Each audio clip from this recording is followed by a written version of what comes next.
Hi, everyone. You're listening to episode 740 of People Behind the Science. I'm your host, Dr. Marie McNeely, and today I am excited to share my recent conversation with Dr. Michael Demetriou. This episode is made possible with support from our sponsor, New England Biolabs. Listeners, are you curious how molecular biology is moving forward around the world? Hear from the scientists who are driving discovery and expanding applications of existing technologies on the New England Biolabs podcast, Lessons from Lab and Life. Host Lydia Morrison interviews revered scientists working in genetics, synthetic biology, diagnostics, molecular cloning, and other fields. Get ready to explore the cutting edge of science and learn what these remarkable scientists have to offer. Don't miss out on the opportunity to hear exclusive stories about the world of laboratory research. Tune in to Lessons from Lab and Life today, wherever you listen to podcasts. And today, listeners, Mike will be sharing fantastic stories about his life and science. So get ready to meet another one of our outstanding people behind the science. Every day, discoveries are made that will change our understanding of the world around us. Dr. Marie McNeely is here to bring you the brilliant minds who are making these discoveries so they can share their incredible stories and take you on an amazing journey. Welcome to People Behind the Science.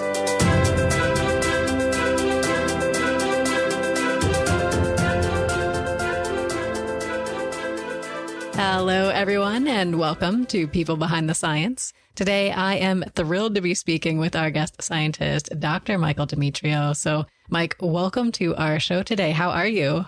I'm doing great, and thank you for inviting me to talk about some of our work. Well, Mike, we're looking forward to learning more about you and the wonderful research that you are doing. But first, let me tell the listeners a little bit about your background. So listeners, Mike is director of the National Multiple Sclerosis Society designated Comprehensive Care Clinic, professor of neurology, and chief of the Division of Multiple Sclerosis and Neuroimmunology at the University of California, Irvine School of Medicine. He was awarded his MD and PhD in molecular genetics from the University of Toronto. Mike completed his residency in neurology at the University of Toronto as well, and he completed his postdoctoral fellowship at the Samuel Lunenfeld Research Institute at Mount Sinai Hospital in Toronto. He has received a variety of awards and honors in his career, including being named a Fellow of the Royal College of Physicians and Surgeons in Canada. And Mike has also received UCI's College of Medicine Committee on Research Award, the Health Science Partners Research Award, the Academic Senate Distinguished Service Award, and the Dr. S. Den Noort Research Award for Junior Faculty. And Mike, today we're excited to get to know you as a scientist, of course, but also as a person. So can you start by telling us what you like to do when you're not doing science? Well, growing up in Canada, in Toronto, I played a lot of hockey. I'm a little too old now to do it, but my favorite team, the Toronto Maple Leafs, is still in my heart. And so I try to watch those games religiously. Toronto Maple Leaf fans, they're said to bleed blue and white, which is the colors of the team. And so that's me. I love it. Do you ever make it back to Toronto to watch the games? No, but here in Orange County, whenever the Leafs are in town, I go to the games. Oh, that's wonderful. And I think having these passions like sports outside of science can be a great way to have fun and to give yourself a break from work. But of course, you're doing some really fascinating work in the lab as well. So Mike, how do you describe what you do in your research to someone who's outside of your field or maybe outside of science altogether? Yeah, so my field is, I would say, a little bit esoteric, even within science. What we study is something called glycobiology, which is an unusual area of science because it looks at the role of complex sugars in biology. And one way I like to try to explain this is that there's 4 basic biopolymers of life. So there's nucleic acids, which are the genetic material. There's proteins, and proteins are encoded by the nucleic acids. And then there's fats or lipids, which usually are structural and make cell membranes and other organelles. And then there's this 4th group, which are called glycans or complex carbohydrates. And they are found predominantly outside the cell and on the cell surface. And as it turns out, every protein or virtually every protein that is made by a cell and that is secreted has these complex sugars attached to them. And what makes them really unique is that these complex sugars are not encoded by the genetic material. So there's no template to determine what these sugars are. Rather, it depends on largely metabolism, although there is some genetic control because of the control of the enzymes. But it turns out that a lot of what controls this is metabolism. And why this is all important is that at the surface of our cells is that really these glycans are like the branches and leaves of a forest, and say the proteins are the trunks. And these sugars attached to the trunks of these trees form this very dense structure all around the surface of every cell.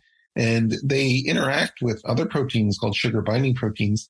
And what we've shown is that by these interactions with these sugar binding proteins, that it regulates how proteins at the cell surface signal to tell the cell what to do. So that's sort of the big picture. And then when we hone in on how this bigger picture, how does this influence biology and how does this influence disease, which is where we come in.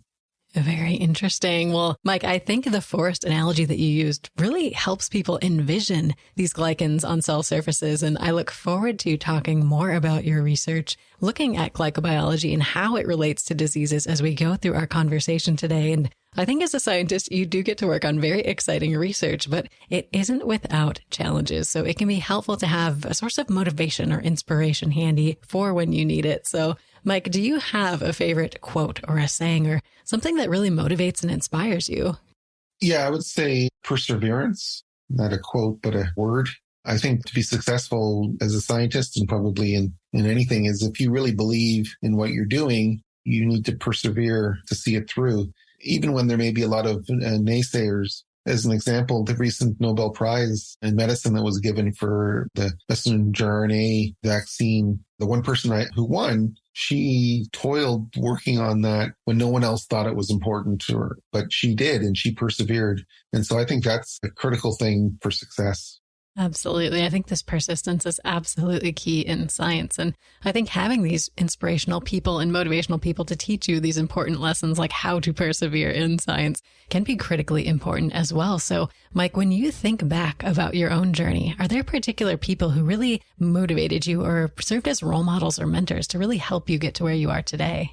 My probably biggest inspiration was my mentor, Jim Dennis, who I trained with or did my PhD and did my postdoctoral research. He instilled in me the love of science and the quest for new knowledge, and his intellectual stimulation and discussion set me on my path. So he was very important. I would also say a second person was when I arrived. I did all my training in Toronto, but now I'm at the University of California, Irvine. And I was recruited here by someone named Stanley Den Noort, who was a multiple sclerosis specialist. And so he inspired me about how really to integrate my science into clinical medicine. And then I'll even give a third inspiration was my trainees and students who also inspired and provided very thought-provoking discussion and talks. Certainly. Well, it sounds like you have a constellation of people surrounding you at different points in your career who really helped you get to where you are today. But I want to hear about where your adventure started. So, Mike, can you take us back to the beginning and tell us what first got you interested in science? Yeah, it was interesting. And this is not an uncommon story that I hear from a lot of students. So when I first went to college, I wanted to be a medical doctor. And I was the first person in my family to go to college. And so I had never heard of this thing called a PhD. But in my first year, I met someone and became good friends whose father was a PhD, and he wanted to do a PhD. And he sort of taught me about what that is. And you can get a PhD in biomedical science. And as part of that journey, I then realized that there was something called a dual degree program, or MD PhD, where you do both degrees. Not only do you get the MD, but you get the PhD and the science training. And you try to integrate those with the paradigm of the so-called bench to bedside and back again.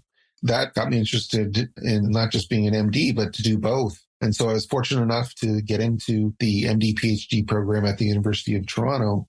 It was a great choice. It really showed me that I really do love science, and in particular, trying to integrate that with patient care. And I think that training where I'm doing both degrees really gives you that insight in how to do that. It was then also interesting. And the other aspect of that One of the things I think also that's relevant is how do you become successful as a clinician scientist? So that's what I'm describing here, is where you both see patients and you also do research and science.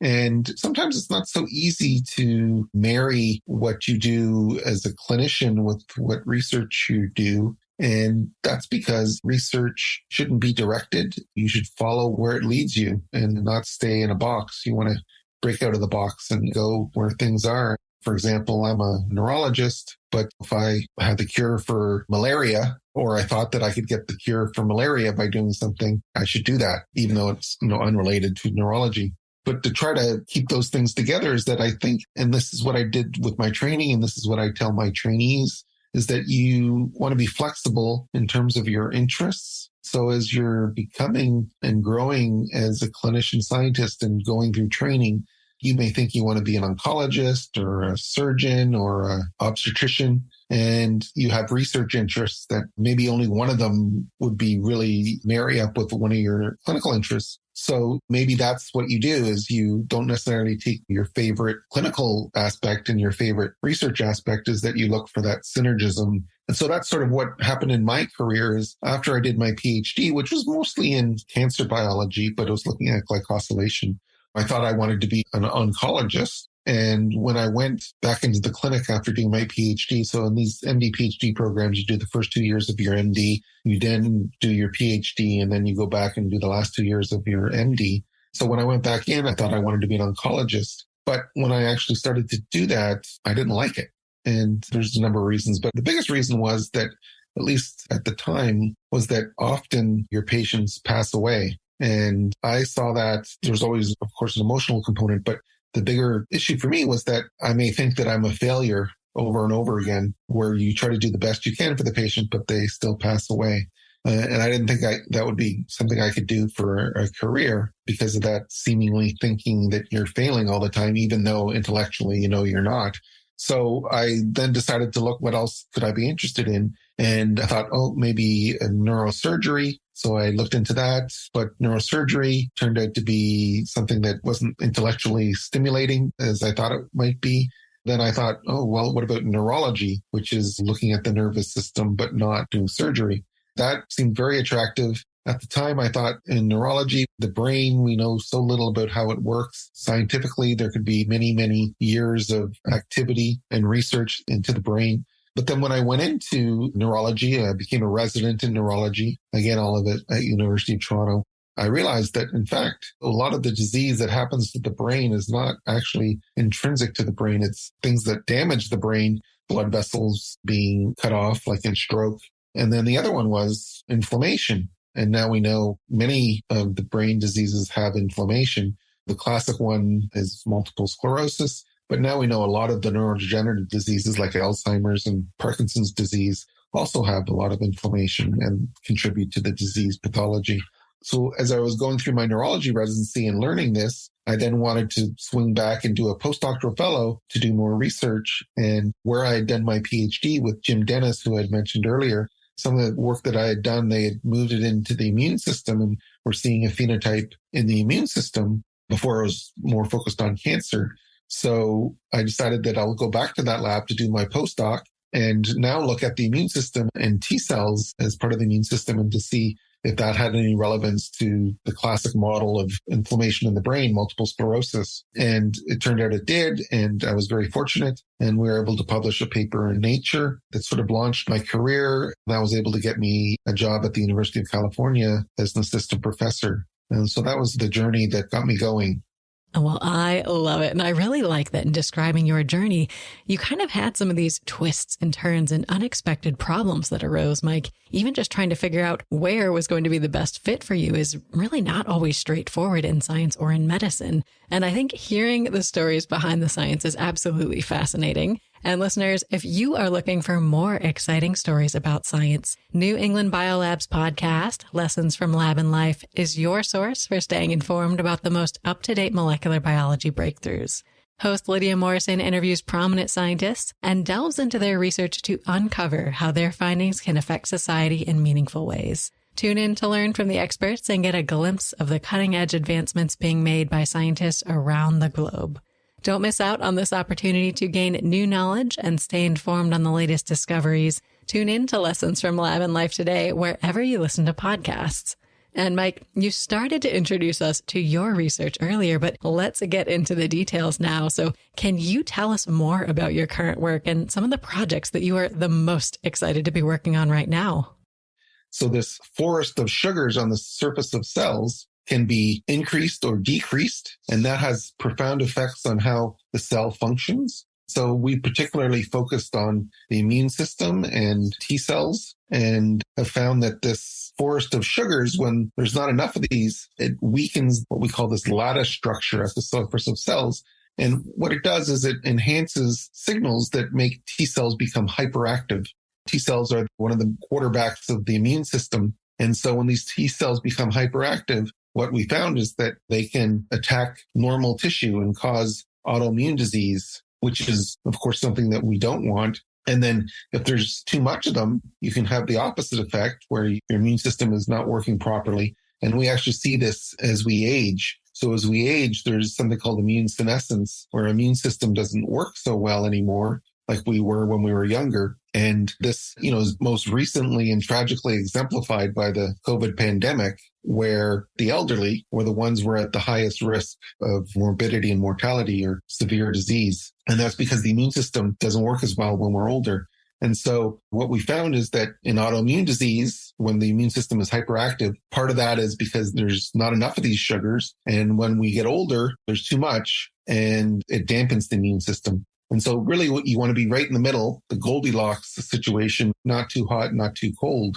So then we started to explore, well, how could we manipulate the system to potentially impact autoimmune disease? And in that respect, we wanted something, we think in autoimmune disease, there's not enough of these complex sugars at the cell surface. So we wanted to boost them up. And one of the ways that we did that was that it turns out that the proteins or the enzymes that make these sugars are highly sensitive to metabolism. So the production of the substrates for these sugars, these complex carbohydrates or glycans, is regulated by metabolism. And what we know is glucose availability and other critical amino acids like glutamine availability can really influence the production of these complex carbohydrates. And what we also knew is that instead of starting from these building blocks, you could also salvage a sugar into the pathway. And in this case, it was this sugar called N-acetylglucosamine, which is related to glucosamine, the dietary supplement, which people take as part of with chondroitin. They use it for osteoarthritis. N-acetylglucosamine is also a dietary supplement, but it's a little bit different and its metabolic fate is a little bit different. But what we found is because the enzymes are not that efficient, if we just feed this N-acetylglucosamine to cells or to mice or to humans, that we can increase the expression of these glycans, get back to this Goldilocks situation in patients with autoimmune disease to dampen down their immune system and potentially treat their disease. So what we found, we really focused on a particular autoimmune disease, multiple sclerosis. And what we showed in animal models and in mice, that when you disrupt this pathway genetically, you promote MS or multiple sclerosis-like disease in the mice. But then if you give this N-acetylglucosamine to the mice, you can inhibit the disease.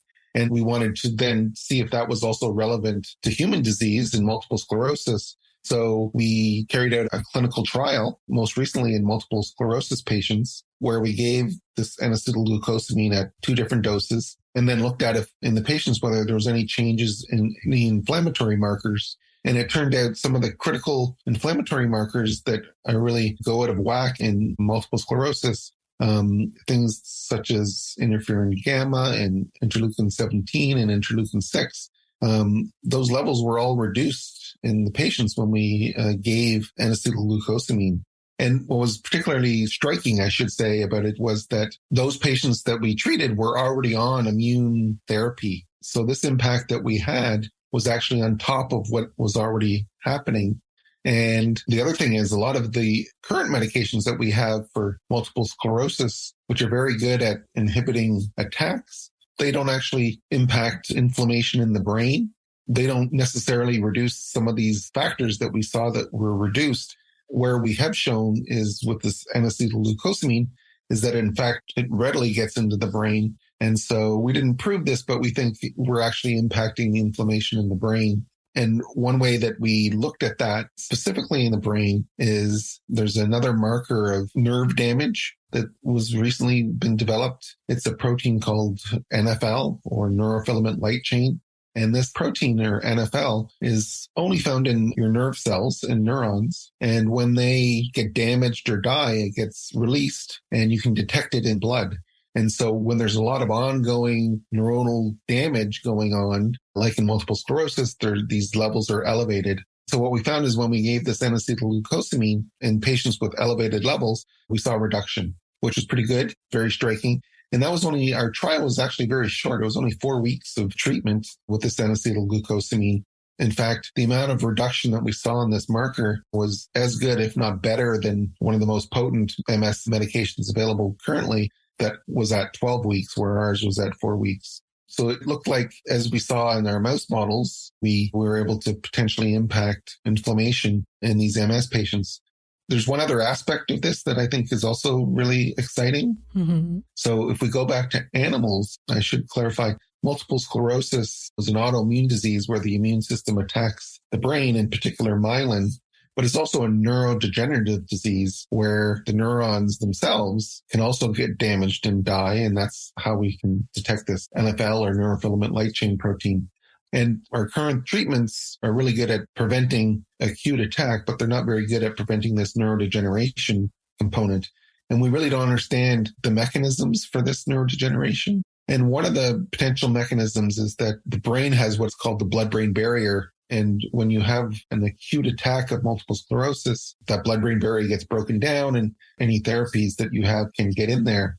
But after it heals up, the blood-brain barrier gets reestablished. And what can happen, we think, is that you can get this chronic inflammation trapped behind the blood-brain barrier. And this can then slowly lead to damage. That's one potential mechanism. And then the other potential mechanism is that in multiple sclerosis, when you lose myelin, which is sort of the insulation of the wires of the nerve cells, the body tries to remyelinate, to repair, but this is often incomplete. So one of the big things that people have always wanted in multiple sclerosis is, can we restore neurological function by triggering remyelination? And none of our current therapies can do that. So if we go back to our mouse studies, we looked at whether this pathway, this complex glycans, are important for neuronal stem cells to trigger remyelination. And in our brains, adult brains, there are these neuronal stem cells that are present that are potentially activatable. And what we found was, very excitingly, was that indeed, if you inhibit this pathway in these neurostem cells, is that you block myelination. But if you enhance it by giving this N-acetylglucosamine, you can promote myelination and myelin repair in models of MS. So going back now to our clinical trial, we then asked, well, is it possible that we were promoting remyelination or repair in the MS patients? And so we didn't do any tests directly test that because it was an early phase clinical trial. But one way to look at that is to look to see if the patient's disability improved. So there's a classic score that we give to patients called the EDSS that measures the patient's neurological disability. And, all our current therapies for MS, at best, what they do is slow damage. They don't repair, and no one gets better. And interestingly, when we looked at the disability scores before and then after 4 weeks of treatment, most of the patients actually improved in their disability score after only 4 weeks. And then we looked, 4 weeks after that and asked, was that sustained? Because we stopped treatment after 4 weeks. So they were only on for 4 weeks. We stopped. And then 4 weeks later, we asked, is this improvement in disability that we saw still there? And if you remyelinated, you would expect it to still be there. If it was just a symptomatic effect of the drug, you would expect it to reverse.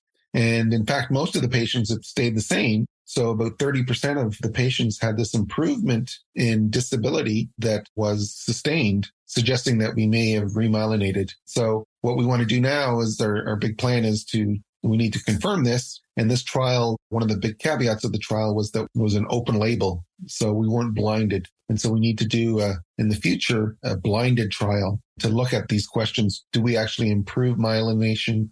Do we actually improve disability? And do we actually inhibit the inflammation in the brain? And so that's sort of where we're at. Definitely. I think these results are really exciting, not only in the animal models, like you said, but starting to see these promising findings in the clinical trials as well in humans. And Mike, you made it sound easy going from one step to the next, but I know there are many challenges in science that people don't often get to hear about. So do you have an example of a challenge or maybe a failure from your own experiences that you can tell us more about? Yeah, I would say, and I think this is true for a lot of biomedical scientists. So when I first started at the University of California, Irvine as an assistant professor, I was fortunate. I was able to get funding from the NIH from the first year starting. But then at the end of that grant, it's a 5-year grant, you need to get renewed, continue your research. And there was a struggle there in getting refunded. And I've been advised about this. The funding from the National Institutes of Health comes and goes in waves and peaks and troughs in terms of availability of funding. So when I first got my grant, it was one of the peaks where there was a good amount of funding available. But then at the end, it was one of the troughs where there wasn't as much funding available. And so it was so much harder to get that second grant. And in fact, we now know that getting the second grant is probably one of the hardest things in a scientist's career. But I persevered and eventually got that, and then have been no problems ever since. But that was probably the biggest struggle. And so now I also advise young scientists the same thing, is that when funding becomes a little difficult, you need to survive and persevere, because it'll turn around. And if you do, you'll be really set to move forward. Absolutely. And I'm really glad you mentioned this, because I think a lot of scientists comment on how getting their first independent research grant is a struggle. But the second one is a huge struggle, right? Because you're still relatively early in your career and still relatively unproven as a scientist. So I'm glad that you really mentioned that. To add to that, although when I got my grant, it wasn't the case, but now for the first grant, they give an extra benefit to early stage investigators or new investigators, so that our grants are scored and as a percentile. Let's say, for everyone, the percentile is 10%, but for new investigators, it's 15 percentile. So that means the top 15% get funded. So they get a benefit on your first grant, but on your second grant, you don't get that benefit. You lose it. So you're now with the rest of the sharks, and you have to now compete with people that have been doing what you're doing for 20 or 30 years who have more stature. So I think the second one is actually the hardest. Well, I'm so glad you shared this story. And I think it's encouraging for listeners out there who might be in the same place themselves, where the first one got funded and now they're just trying to kind of survive, like you said, to that next step to get the next round of funding in. And we don't just want to focus, of course, on the difficult times, though, Mike. We love to share successes in science, whether they're big wins or small victories, because I think it can be a little while in some cases between the big wins. So do you have a favorite success story, or maybe just a small but meaningful victory that you've had lately that you'd like to tell us about? Yeah, so we talked about looking at autoimmune disease. One of the things that is similar to autoimmune disease is tumor immunity. And, in autoimmune disease, it's where the immune system attacks the normal tissues and causes damage. In tumor immunity, it's where the immune system attacks the tumor. And in that case, that's a good thing. You want that to happen. In autoimmune disease, you don't want that to happen. So they're kind of yin yang. So I've kind of actually circled back recently, and this is all unpublished. As I said, my PhD was more cancer biology, but it was related to these glycans. And so I've actually started now to look at tumor immunity, and in particular, trying to develop an immune-based therapy based on these glycans and these complex carbohydrates. And it turns out that one of the things that happens in almost all solid cancers, and to a lesser extent in liquid cancers, is that the glycans become abnormal on the surface of these cancer cells. It's one of the major hallmarks of cancer is a change in these glycans on the surface of the cells. And recently, there's been a lot of buzz about harnessing the immune system to kill cancer. So you can make proteins that can bring immune cells to the cancer cell to trigger killing, or you can genetically engineer T cells to target a cancer cell, so-called CAR T cells or chimeric antigen receptor T cells. Both of these have shown really, really great promise in liquid cancers, in particular B-cell related cancers, such as lymphoma or multiple myeloma. But applying those systems to other cancers is quite limited, because there's very few safe target antigens that you can direct these T cells to the cancer cell. So we came up with the idea of, maybe we can direct the T cells to target these abnormal glycans on the surface of cells. And so we had this idea, and through some internal funding at UC Irvine and the Cancer Center at UC Irvine, we applied for this idea. And I'm not sure if you're familiar with it, but at the end of the Obama administration, there was a cancer moonshot program. Joe Biden's son, Beau, passed away from cancer. So one of the things that he got President Obama to do was to get this special funding for a cancer moonshot program. So with our unique idea of targeting these glycans, we applied for this grant from the Biden Cancer Moonshot program, and we're very fortunate to get one of those grants. And now we have developed multiple different therapeutics that can target abnormal glycans. And what makes it really exciting and unique is that one drug can kill many, many diverse solid cancers, including breast cancer, colon cancer, brain cancer, ovarian cancer, prostate cancer. Virtually every major solid cancer we can really potently kill in animal models. So now we're just going to try to get that into humans. And as part of that, the National Cancer Institute is a special program that we're utilizing to try to get into a human clinical study. It's called the NCI Therapeutics Program. And then we're also trying to get some funding for clinical trials through the California Institute for Regenerative Medicine as well for these genetically modified CAR T cells. And all that is unpublished, but I'm super excited about it. Well, congratulations, Mike, on this. It sounds like a string of successes coming from your laboratory. Thank you. Absolutely. I think that's wonderful. And I think having this string of successes can be highly motivating and encouraging, but also encourage you perhaps to work too hard. And I think that's a challenge in science because people are really passionate about the work that they're doing. But I think it is important sometimes to take a step back, to give your mind a break. And so we always encourage our listeners to read broadly and perhaps to read outside of your area of scientific expertise. So Mike, do you have a book that you can recommend for us all, whether it's related to science or not?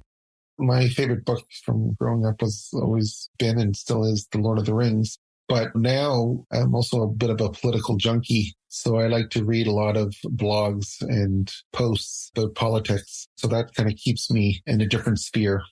Oh, absolutely. Do you have a favorite blog or a favorite publication that you tend to go to for that kind of content? Yeah, The Hill. I don't know if you're familiar with it. Yep. We like to look at that every day.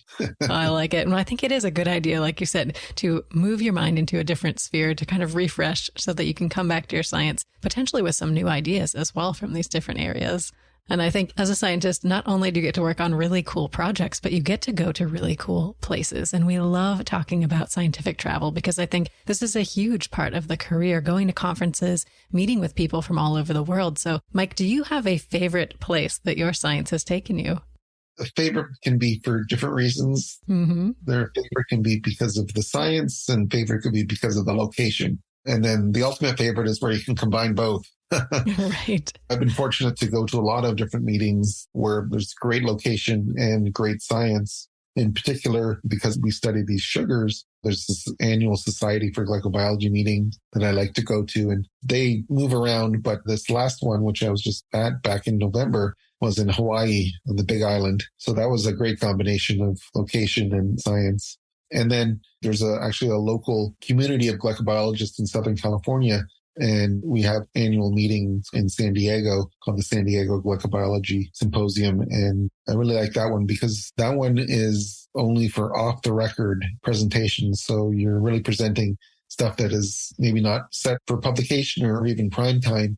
And it's really trying to get your colleagues to give their opinion and thoughts about where your most current work is heading.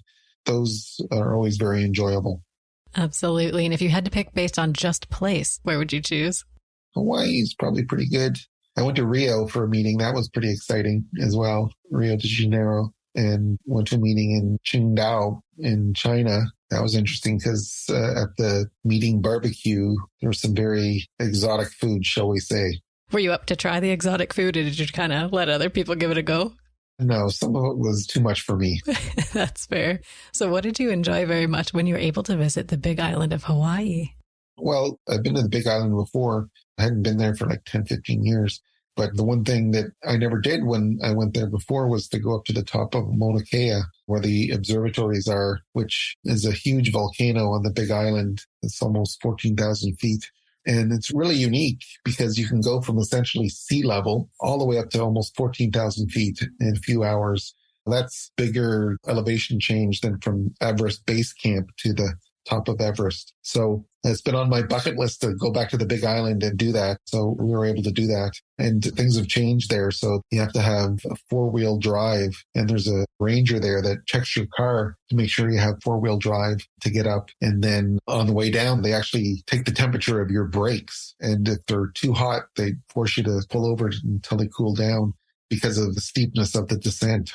But it was really quite striking because when we got there, so it's the most sacred site in all of Hawaii. It's at the top of Mauna Kea. That part is closed off. You're not allowed to go there, but you can see it. And what was really unique, there's many different telescopes at the top of Mauna Kea. And we went there at a time where no one else was there. We were alone at the top of this mountain with an incredible view, 360-degree view in this sacred place of Hawaii. So it was quite interesting. Oh, definitely. Well, Mike, that sounds absolutely remarkable. And I think these travel experiences are not necessarily something that people associate with scientists and science careers, because I think there still are stereotypes out there, and the media doesn't always help in terms of the way scientists are portrayed. I think people usually envision this sort of very serious, critical person wearing a white lab coat. But I know the research is very important, but some of the funniest and most creative people I know are scientists. And I know you see quirky traditions pop up and just funny and fun memories shared by all. So when you think back about your own experiences, do you have an example of one of these perhaps more human moments in science that goes against some of the stereotypes that people may still have? A lot of us like things outside science. In my younger days, there would be baseball teams or soccer teams of scientists that would play other scientists. So, doing sports, I think, is probably one of the things that may not fit the stereotype. But going back to the meetings, just to emphasize that point, I think being able to travel the world is a really, really great aspect of a science career that may not be appreciated. Absolutely. And I know you mentioned you're a hockey fan. Were you ever able to get up enough colleagues to start a hockey team? Hockey wasn't that big here in Southern California, unfortunately. So it was one of the things that I missed about moving from Canada. But we live vicariously through the NHL teams. Of course. And now, does your lab have any particular traditions now or things that you like to do together that are outside of science? Nothing in terms of sports, but we like to have dinners or get-togethers where we don't talk science, but we just socialize and things like that. And I think that's also a really important aspect so that it's not all nose to the grindstone. Absolutely. I think these lab gatherings can help bring the group together. And I know you're working hard to address some really big problems in science. So oftentimes there are things holding you back. We talked about funding already, but whether it's technology or just the feasibility of the project, the time, the staff, whatever the case may be, there are often things that limit you, Mike, from being able to tackle every problem in science. So if we took away the barriers, what is the one research question that you would want to answer most? The biggest barrier is actually funding. So if that was not an issue, I would do exactly what I'm doing, but I would get what we're doing now into human clinical trials much more quickly and get it done much faster. One of the things, going back, for example, this N-acetylglucosamine that we're using as a dietary supplement, there's no interest from the pharmaceutical industry in developing it. So getting that studied and proven scientifically, which is what I want to do, requires considerable resources. And that either comes from federal granting agencies or other granting agencies or philanthropy. And those resources are very limited for later stage clinical trials because they're very expensive. So doing the next trial for N-acetylglucosamine, money was not an issue. I'd be all over that as quick as I could. And then the same thing with our more recent work in cancer immunology. Again, trying to get that into patients as quickly as possible and getting the clinical trials done. Getting the approval from the FDA requires considerable resources. So all of that for me would be just fantastic if a magic wand could be waved and there was no issue about money. Oh, absolutely. I think these areas that you're working on right now and just the promising results that you're seeing would definitely be a great investment of these unlimited resources. And Mike, we've covered a lot of ground today, and I would love to end with some advice. So for our listeners out there who might be on their own scientific journeys, do you have a piece of advice that someone gave you at some point that really helped you that you can share with all of us today? It's an old adage, do what you love and you'll never work a day in your life. For me, science is a love, and so it's not work at all. It never has been. It's just something that is so interesting and just what you love to do. So I think if you love science, it's not work, and it never will be. Oh, I think that is a phenomenal message. And I think a great idea to try to turn these things that you're interested in into a career for yourselves, because you spend so much of your time working in your life. Yeah, I mean, looking back, it's very hard to imagine doing something else. It would be very difficult. So I think the advice is follow your dreams and don't worry about funding or things like this, because if you love it, you'll have success because you'll work hard without realizing it, and that'll lead to success. Absolutely. You'll be driven to persevere as well. Yes. I love it. Well, Mike, wonderful message. Well, if our listeners want to learn more about what you do, Mike, what is the best way for them to do so? You can Google our website or my name, or you can look up the papers on PubMed, or just Google. You'll find the papers. Just Google my name or N-acetylglucosamine, things like this. Well, listeners, definitely take the time to learn more about the amazing research coming out of Mike's lab. And Mike, we really appreciate you taking the time to speak with all of us today. Yeah, thank you so much for inviting me and the very thoughtful questions. Well, it's been such a pleasure to chat with you. We appreciate you sharing your experiences and your insights with all of us today. And listeners, great to have you here with us as well. We'll see you next time on another episode of People Behind the Science.